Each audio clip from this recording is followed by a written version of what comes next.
Germanton super speciality hospital, doctor Mir Jawad jar Khan, senior experienced orthopaedic surgeon, bone fracture, joint replacement, hip replacement और spine surgery.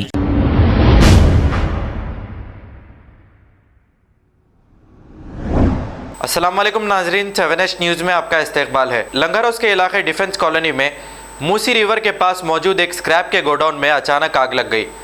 इसकी इत्तला मिलते ही लंगर house के corporator वजीउज़्ज़मा ने मौके पर पहुंचकर फायर ब्रिगेड को तलब किया और इस आग को काबू में पा लिया। आइए देखते हैं ये रिपोर्ट।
जर्मनटन super speciality hospital, doctor Mir Jawad jar Khan, senior experienced orthopaedic surgeon, bone fracture, joint replacement, hip replacement और स्पाइन सर्जरी कामयाबी से अंजाम दे रहे हैं। इसके अलावा neuro surgery, cardiology, gynaecology, dental, general medicine, dialysis और फिजियोथेरेपी जैसे शोबाजात में इंतहाई कामयाबी के साथ वाजबी फीस में इलाज किया जा रहा है। शेयरिंग और प्राइवेट रूम्स, अस्पताल में 24 घंटे MRI, CT scan, 2D digital x-ray, ultrasound, operation theatre, ICU और लैब की सहूलत दस्तयाब है। आपकी उम्मीदों के ऐन मुताबिक Germanten super speciality hospital, pillar number 150, Attapur, Hyderabad. खबर है शहर की, खबर है गाँव की, खबर है सारी दुनिया की। 7H न्यूज़ पसंद आए तो लाइक कीजिए, शेयर कीजिए और सब्सक्राइब करना ना भूलें। 7H news.